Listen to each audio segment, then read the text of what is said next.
Assalamualaikum warahmatullahi wabarakatuh. Jumpa lagi dengan saya, Budian, guru kelas 6A MI Sunan Kalijogo. Hari ini kita akan belajar tema 3, subtema 1, muatan pelajaran bahasa Indonesia. Kita akan mempelajari teks eksplanasi. Sebelum kita mempelajari lebih lanjut, mari kita ketahui apakah yang dimaksud dengan teks eksplanasi itu. Teks eksplanasi merupakan teks yang berisi informasi tentang suatu hal atau fenomena yang terjadi di masyarakat. Misalnya tentang budaya, gejala alam, dan proses terjadinya sesuatu. Hal yang dapat kita temukan dalam teks eksplanasi yaitu topik permasalahan dan simpulan. Topik permasalahan dapat kita temukan di kalimat utama dalam setiap paragraf. Sedangkan untuk simpulan dapat kita tuliskan setelah kita membaca keseluruhan isi teks. Khusus untuk materi simpulan, kita sudah mempelajarinya pada tema sebelumnya.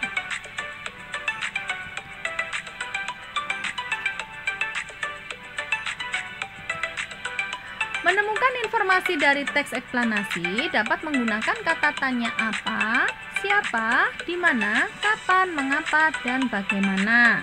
Ini juga sudah kita pelajari pada materi sebelumnya. Untuk mengingat kembali materi-materi yang sudah kita pelajari, kalian bisa membuka link video sesuai dengan materi yang ingin kalian ketahui. Tujuan dari teks eksplanasi yaitu memberikan penjelasan pada pembaca mengenai proses terjadinya sesuatu.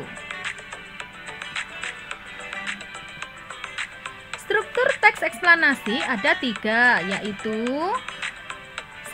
Pernyataan umum atau pembukaan. Pernyataan umum atau pembukaan ini berisi informasi singkat tentang hal yang akan dibicarakan pada teks eksplanasi. Yang kedua yaitu deretan penjelas atau isi. Di sini berisi urutan uraian atau penjelasan tentang proses suatu peristiwa yang terjadi. Sedangkan yang ketiga yaitu penutup atau simpulan, berisi simpulan dari teks atau dapat juga berisi pendapat penulis mengenai fenomena yang telah dijelaskan dalam teks tadi. Nah, untuk lebih jelasnya, di sini akan saya berikan contoh dari teks eksplanasi. Teks eksplanasi dalam contoh ini berjudul Angin Puting Beliung. Saya bacakan untuk kalian. Angin puting beliung adalah fenomena alam berupa putaran angin yang sangat kencang dan membentuk hubungan antara cumulonimbus dengan tanah. Dalam beberapa kejadian yang cukup langka, terjadi hubungan antara dasar awan cumulus dengan permukaan tanah. Biasanya, angin ini berbentuk corong kondensasi dengan ujung menyempit menyentuh bumi dan dikelilingi awan yang membawa puing-puing. Angin puting beliung terjadi karena bentrokan antara udara panas dan dingin. Selain itu, adanya arus udara yang naik ke atas secara kuat di dalam awan. Biasanya, angin puting beliung terjadi ketika musim pancaroba. Angin puting beliung dapat mengakibatkan kerusakan karena dapat merobohkan dan membawa apa saja yang dilewatinya. Ditambah lagi, angin puting beliung sering terjadi bersamaan dengan petir dan hujan deras. Dalam setahun ada banyak kerugian jiwa dan material karena angin puting beliung.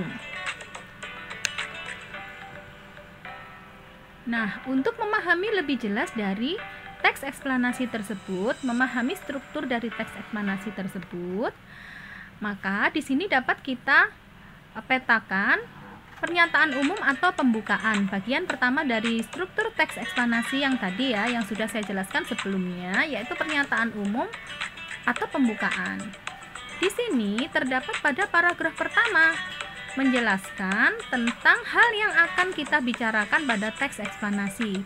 Dalam hal ini yang akan kita bicarakan adalah angin puting beliung. Jadi kita diberi ulasan terlebih dahulu tentang apa itu fenomena angin puting beliung.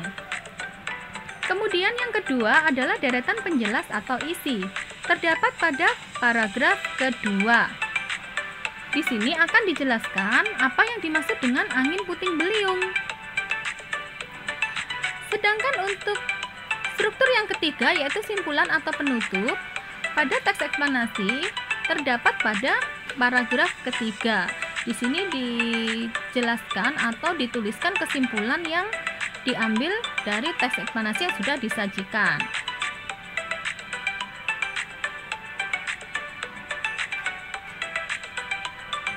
Nah, setelah ini saya akan memberikan tugas seperti biasanya. Sekian untuk materi hari ini.